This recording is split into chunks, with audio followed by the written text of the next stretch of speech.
একটা গুরুত্বপূর্ণ তথ্য, অথচ এখন পর্যন্ত অধিকাংশ বাংলাদেশিকে এটা জানতেই দেওয়া হয়নি। 1971 সালে বাংলাদেশে যখন পাকিস্তানি যুদ্ধবন্দীরা আত্মসমর্পণ করে, সেই হাজার হাজার যুদ্ধবন্দীকে নিয়ে যাওয়া হয় ভারতে।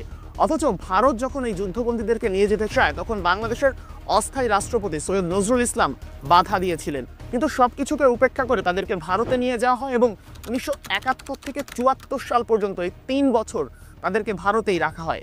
এবং সেই যুদ্ধবন্দীদের ভারতে আটকে রেখে ভারত তাদের স্বার্থ হাসিলের চেষ্টা করে, যেটা বাংলাদেশের পাঠ্য বই থেকে শুরু করে কোথাও এখন পর্যন্ত সেভাবে প্রকাশই করা হয় না। মুক্তিযুদ্ধের ইতিহাসকে তো যে যেভাবে পেরেছে নিজের মতো করে রং চং মাখিয়ে সকাল সন্ধ্যা হাটে তুলেছে। আমাদের শ্রেষ্ঠ অর্জনকে বিক্রি করে নিজের পেট চালিয়েছে। কিন্তু সত্য কখনোই লুকিয়ে রাখা যায় না। প্রয়োজনে ভিডিওটা পজ করে একটু সময় নিন, গভীরভাবে চিন্তা করুন, তারপরে উত্তর দিন। স্কুল থেকে শুরু করে বিশ্ববিদ্যালয় পর্যন্ত কোথাও কোনো পাঠ্য বইয়ে এই প্রশ্নের বিস্তারিত উত্তর কি আপনি পেয়েছেন? 1971 সালে আত্মসমর্পণ করা 93,000 যুদ্ধবন্দীর ভাগ্যে কি ঘটেছিল? তাদেরকে বাংলাদেশ থেকে ভারত নিয়ে 3 বছর রাখা হলো। ওই সময়টাতে তাদের বিচার না করে ভারত কিভাবে নিজেদের স্বার্থ হাসিলের চেষ্টা করেছে এবং কত স্বার্থ তারা উদ্ধার করেছে, এই ইতিহাস আপনি আমি কতটুকু জানি? 1971 সালের 16 ডিসেম্বর বিকাল 4:31 আমার ঠিক পেছনের এই জায়গাটাতেই পাকিস্তানের 93,000 সৈন্য আত্মসমর্পণ করে। কিন্তু এই কথাটার মধ্যে মারাত্মক একটা ভুল আছে। 93,000 সৈন্য, এই কথাটাই ভুল। অথচ আমাদের পাঠ্য বই থেকে শুরু করে পেপার পত্রিকা কিংবা বাংলাপিডিয়া সব জায়গাতে এই 93,000 সৈন্যটাই লেখা থাকে। এই ভুলের সঠিকটা আসলে কি, সেটা আমি আপনাদেরকে বলবো। তার আগে আরো কিছু তথ্য জানা সবারই দরকার। পাকিস্তানি সৈন্য কখনোই 93,000 ছিল না। 1988 সালে সুরেন্দ্র কুমার চোপড়ার একটি গবেষণা প্রকাশ পায়। তার হিসেবে 56,998 জন ছিলেন নিয়মিত সেনা সদস্য, 18,287 জন প্যারামিলিটারি সদস্য, 17,376 জন ছিলেন বেসামরিক লোক, 1,228 জন সরকারি চাকরিজীবী, আর 3,963 জন ছিলেন বিভিন্ন পদস্থ পশ্চিম পাকিস্তানি যারা চাকরি করতেন বাংলাদেশে।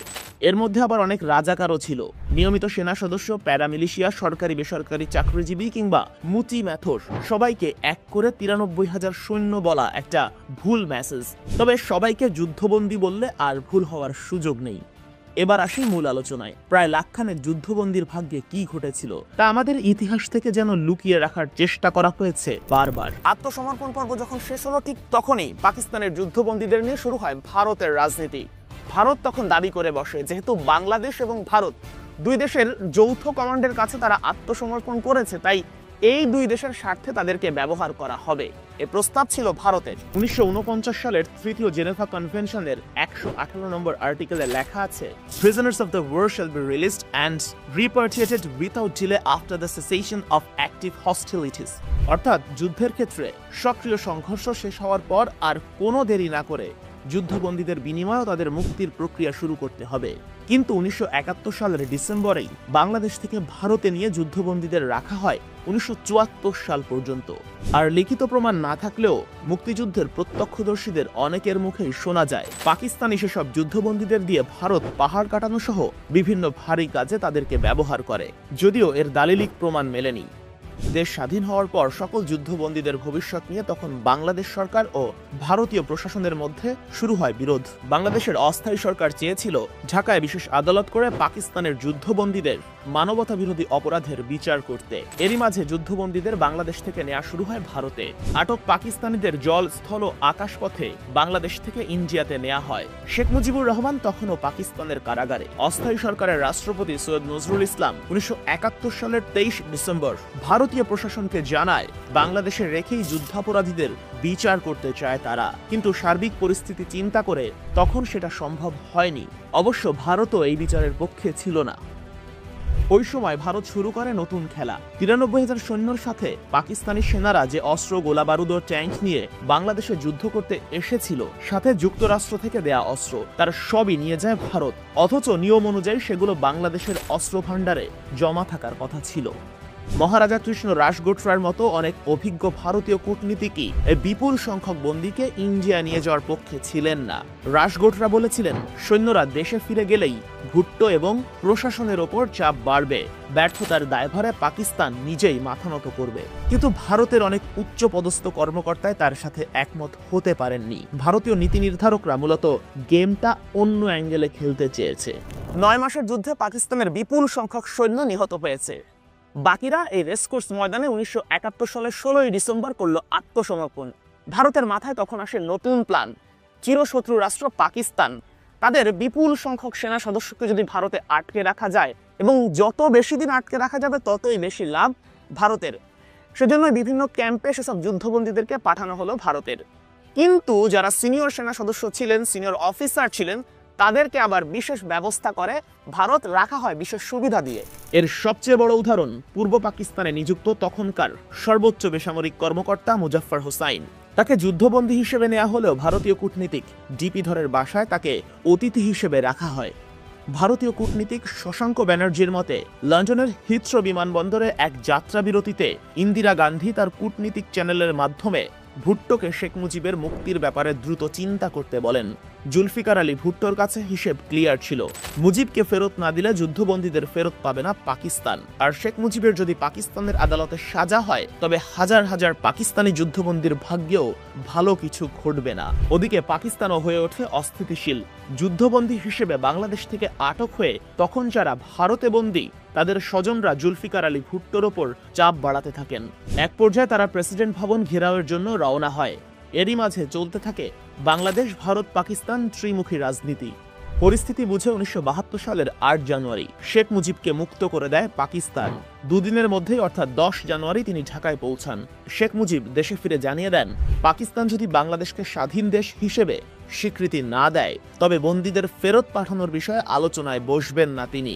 কিন্তু ভুট্টোর পক্ষে বাংলাদেশকে স্বীকৃতি দেয়া এক প্রকার অসম্ভবই হয়ে পড়ে। একদিকে পাকিস্তানের ইসলামী দলগুলো ক্ষুব্ধ, তাদের ডাকে ফুঁসছে সাধারণ জনতা। অন্যদিকে ভারতে বন্দী থাকা সেনাদের স্বজনরা করছে আন্দোলন। বাংলাদেশ যখন পাকিস্তানের স্বীকৃতি আর মুক্তিযুদ্ধের গণহত্যায় নেতৃত্ব দেওয়া কয়েকজনের বিচারের দাবি তুলছে, ওই মুহূর্তে পাকিস্তানের দুর্বলতার সুযোগ নিয়ে ভারত খুলে বসে তাদের স্বার্থের ঝুলি। বাংলাদেশ থেকে নিয়ে যাওয়া পাকিস্তানি যুদ্ধবন্দীদের জিম্মি করে ভারত চায় পাকিস্তানের সাথে কাশ্মীর ইস্যুর সমাধান করতে। ক্যালিফোর্নিয়া বিশ্ববিদ্যালয়ের প্রেস থেকে প্রকাশিত স্যামুয়েল মার্টিন বুরকে তার লেখা গবেষণাপত্র the post war diplomacy of the Indo Pakistan war of 1971 এই রিসার্চ পেপারে উল্লেখ করেন, ভারত ওই বন্দি বিনিময়ে এত দেরি করার দুটি বিশেষ কারণ ছিল, যেগুলো গণমাধ্যমের আলোতে খুব একটা আসেনি। প্রথম কারণ, বিপুল পরিমাণ সেনা সদস্যকে আটক রাখলে ওই চিরশত্রু দেশের সৈন্যদের দক্ষতা দিনে দিনে কমতে থাকবে, আর ভবিষ্যতে যদি আবারও ভারত পাকিস্তান যুদ্ধের পরিস্থিতি তৈরি হয় তবে প্রতিপক্ষ পাকিস্তান কিছুটা হলেও দুর্বল থাকবে। আর দ্বিতীয় কারণটি আরো স্পেসিফিক, ভারত কাশ্মীর ইস্যু দফারফা করতে চায় পাকিস্তানের সাথে। এই বিশাল যুদ্ধবন্দীদের নিয়ে আলোচনার টেবিলে যদি তার সমাধান করা যায় তবে ভারতের জন্য বিশাল লাভ। কয়েকদিনের মধ্যে ভারত দেখে সেই লাভের মুখ। পাকিস্তানের কাছ থেকে বাংলাদেশ স্বীকৃতি পাওয়ার বহু আগেই যুদ্ধবন্দীদের ব্যবহার করে ভারত পেয়ে যায় কাশ্মীর ইস্যুর সমাধান, সিমলা চুক্তি। 1972 সালের 2 জুলাই ইন্দিরা গান্ধী ও জুলফিকার আলী ভুট্টোর মধ্যে যুদ্ধবন্দীদের বিষয়ে সিমলা চুক্তি সম্পন্ন হয়। ভারত পাকিস্তান দুই দেশ কাশ্মীর নিয়ে পৌঁছায় ঐক্যমত্যে। ভুট্টো একতরফাভাবে পাকিস্তানে আটকা পড়া যুদ্ধবন্দীদের মুক্তির ঘোষণা দেন। বিনিময়ে ভারতও ঘোষণা দেয় এই মুহূর্তে কেবল পশ্চিম পাকিস্তানের রণাঙ্গন থেকে আটক হওয়া পাকিস্তানি সৈন্যদের মুক্তি দেয়া হবে। সবাইকে মুক্তি দিলেও বর্বরচিত হামলাকারী ও মাস্টার প্ল্যানার মোট 195 পাকিস্তানির বিরুদ্ধে যুদ্ধ অপরাধের অভিযোগ আনে বাংলাদেশ। 1973 সালের আগস্টে 3 দেশের সমঝোতায় দিল্লি চুক্তির মাধ্যমে যুদ্ধবন্দী বিনিময়ের পথ প্রস্তুত হয়। চুক্তিতে মূলত প্রধান 3টি ধারা ছিল। নাম্বার 1, 195 জন বাদে বাকি বন্দীদের ভারত থেকে পাকিস্তানে পাঠানো হবে। পাকিস্তানে আটকে পড়া বাংলাদেশিদেরও ফেরত পাঠানো হবে এবং বাংলাদেশে থাকা উর্দুভাষী বিহারিদেরও পাকিস্তানে প্রত্যাবাসন করা হবে। তবে সেই 195 জনের বিচার বাংলাদেশ শুরু করতে চাইলেও ইন্দিরা গান্ধীর প্রভাবে তা বন্ধ হয়ে যায়। এখন বুঝতে পারছেন এখানে কার স্বার্থটা বেশি দেখা হয়েছে, বাংলাদেশ নাকি ভারতের? 1972 সালে সিমলা চুক্তি হলেও বাংলাদেশে আত্মসমর্পণকারী পাকিস্তানি যুদ্ধবন্দীদের মুক্তি পেতে লেগে যায় আরও 2 বছর। 1974 সালের 9 এপ্রিল বাংলাদেশ, পাকিস্তান ও ভারতের মধ্যে যুদ্ধবন্দীদের মুক্তি ও প্রত্যাবাসন নিয়ে দিল্লিতে আরও একটি চুক্তি স্বাক্ষর হয়। সেই চুক্তি বলে 1974 সালের 14 নভেম্বর মুক্তি পায় পাকিস্তানের যুদ্ধবন্দীরা। এই ভিডিও দেখার পর নিশ্চয়ই আপনাদের কারোরই বুঝতে বাকি নেই ভারত কেন বাংলাদেশের মুক্তিযুদ্ধে সহযোগিতা করেছিল। তবে জাতি হিসেবে আমরা অকৃতজ্ঞ নই, মুক্তিযুদ্ধে ভারতের অবদান আমরা স্বীকার করি, কিন্তু এটাও মানতে হবে ভারত আমাদের যুদ্ধে যতটুকু সাহায্য করেছে যুদ্ধ পরবর্তী সময় তার চেয়ে অনেক বেশি উসুল করে নিয়েছে। তবে ভারতের মূল টার্গেট ছিল ঘাড়ের কাছ থেকে চিরশত্রু পাকিস্তানকে সরিয়ে দেয়া, সেটা কিন্তু ভারত সফলভাবে করতে পেরেছে। আর যুদ্ধ পরবর্তী সময় ভারত কতভাবে তাদের স্বার্থ হাসিল করেছে সেটা নিশ্চয়ই আপনারা দেখেছেন। অনেক ভারতীয় দাবি করে থাকে যে মিত্রবাহিনী যুদ্ধে যোগ না দিলে বাংলাদেশ স্বাধীন হতো না। বাংলাদেশের মুক্তিযুদ্ধ শুরু হয় 1971 সালের 26শে মার্চ, আর ভারতীয় সেনারা যুদ্ধে যোগ দেয় 1971 সালের 3 ডিসেম্বর, যুদ্ধ শেষ হওয়ার মাত্র কয়েকদিন আগে। হয়তো ভারতীয় সেনারা যোগ না দিলে যুদ্ধের সময়কাল কিছুদিন বৃদ্ধি পেত, বাংলাদেশের স্বাধীন হতে আরও কিছুদিন হয়তো বা সময় লাগতো, কিন্তু বাংলাদেশ স্বাধীন হতে পারতো না, এটা একান্তই ভ্রান্ত ধারণা। তবে বাংলাদেশের মানুষের কাছে বিষয়টা কাচের মতো স্বচ্ছ হয়ে গেছে। তারা বুঝতে পেরেছে ভারত কোন উদ্দেশ্যে বাংলাদেশকে মুক্তিযুদ্ধে সহযোগিতা করেছিল, কিন্তু তারা যে সহযোগিতা করেছিল সেটা আমরা কখনোই অস্বীকার করি না। এতক্ষণ সঙ্গে ছিলাম শেখ আশিক। সবাই ভালো থাকবেন। আল্লাহ হাফেজ।